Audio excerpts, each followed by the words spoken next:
In this video, I'm going to detail internal Wing Chun punching and how to develop penetrating punching power.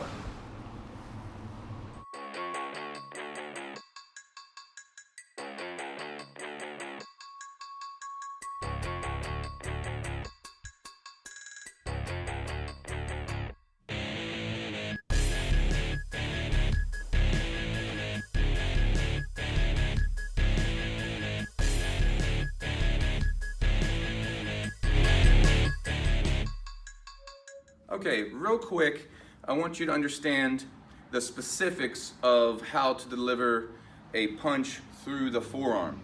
There's two main lines here. There is the radial line, which is through the point finger, and then there is the ulnar line, which is generally through the pinky, okay?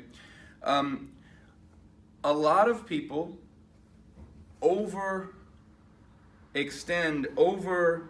move their wrist when they're trying to punch in Wing Chun. But what this does is, if you're doing this, you're actually misaligning yourself, because then your energy is traveling up through and not, or up here as opposed to through. So if you look at it on the bag, if I were to hit like this, my energy comes through here and then pops up. And that's, if you're thinking of this part as like a sword, that would be the bent tip of the sword.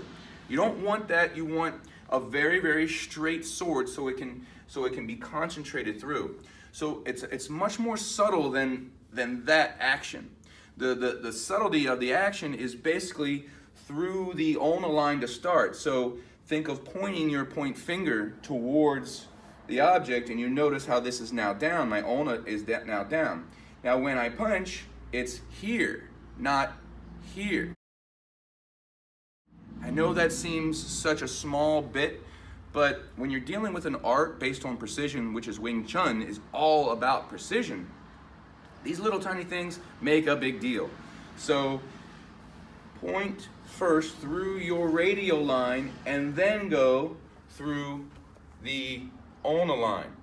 So your three knuckles here should make contact on the surface. The point knuckle may not, if you see how it's shaped, right? So this makes contact.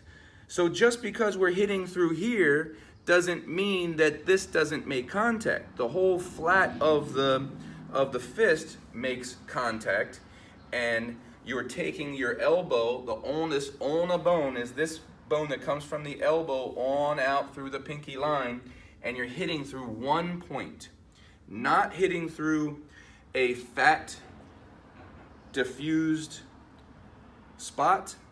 We are piercing through the effort, and this is what makes the Wing Chun punch, one of the reasons the Wing Chun punch goes through. You have to think of piercing. You have to think of piercing through the object. Don't think so much on a physical level. Don't think so much that you're actually punching them. Think that you are piercing through them with a sword. You are stabbing, skewering them. And if you can think in that terms, you're not going to resist, you're not going to tighten too much, you're just going to think through this one line. So this is thinking more on energetic terms as opposed to physical terms. We're trying to really, really believe that this is a sword skewering through the other person. Don't think of the surface that you're going through, just pierce through, just as if you're doing your Sunim Tao. And if you can really believe that, if you really believe that this part of your arm is a sword that pierces through, your muscles will coincide with that belief. It's the belief, and then your body does it. The mind controls everything.